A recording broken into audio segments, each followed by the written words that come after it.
Hello and welcome. Today, we're going to pull back the curtain on a secret power that's hiding in every sound you hear. It's the force that gives music its heart-pounding drama and our quietest conversations their meaning. I mean, really think about that for a second. What's the real difference between those two sounds? Well, the answer gets to the very core of how we experience the world. And trust me, by the end of this, you won't just know what it is, you're going to start hearing it everywhere. So, that answer we're looking for?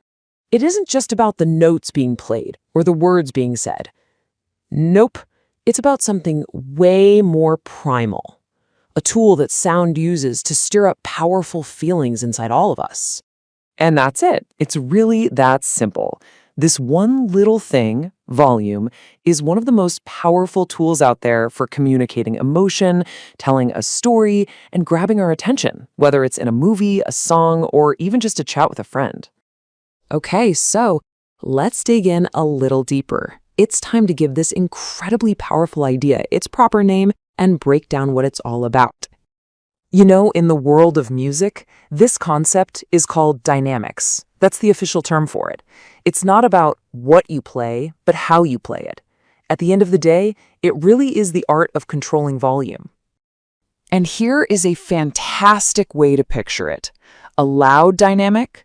That's a strong sound, right? Think about the roar of a lion. A soft dynamic, on the other hand, is gentle, kind of like the quiet little voice of an ant. One of them screams for your attention, while the other makes you lean in closer to hear. All right, so you can really feel this for yourself. We're going to switch from just talking to actually doing. So I want you to join me in a really quick thought experiment. It's super simple, but it's going to make this whole idea click. First, right where you are, just imagine clapping your hands with all your might. You know, a big, sharp, loud clap that kind of echoes. Feel that energy? Okay, now let's do the total opposite. Imagine bringing your hands together so gently, they barely make a peep. Just a soft, delicate little tap.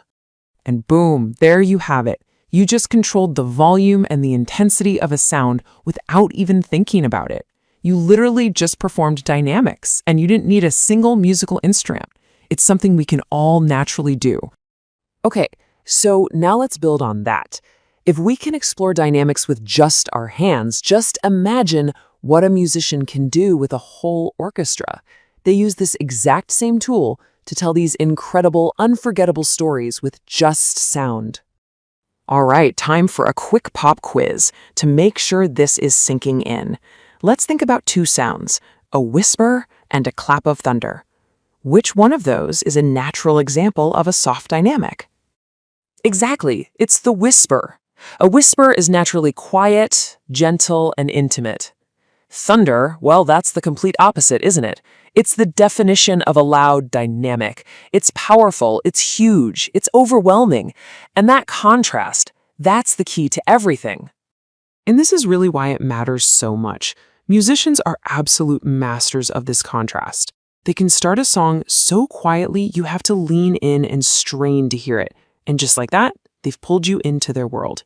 Then they can build and build that volume to a thundering peak that creates all this excitement and tension before letting it all just fade away again. And this really shows you the kind of journey they can take us on. You can think of it like a story in 3 acts. Act 1 starts off soft, kind of setting the scene. Act 2 builds up to a loud, dramatic climax. And Act 3, it returns to a soft, quiet resolution. That simple arc is one of the most powerful tricks in the book. So here's the cool part. Once you really get this concept, it's like a switch flips in your brain. It totally changes how you experience not just music, but pretty much the whole world of sound around you. So in just the last few minutes, you've basically picked up a brand new skill. You can now actively tell the difference between loud and soft sounds. You get the idea of volume control as a way to tell a story, and you can actually hear the emotional journey that dynamics create in a piece of music. So I'm going to leave you with a final question. The next time you put on your favorite song, or you're watching a movie, or even just listening to a conversation, pay attention. Can you hear the secret of dynamics at work? Can you hear how the volume is shifting to tell you a story? Now that you know the secret, I guarantee you will.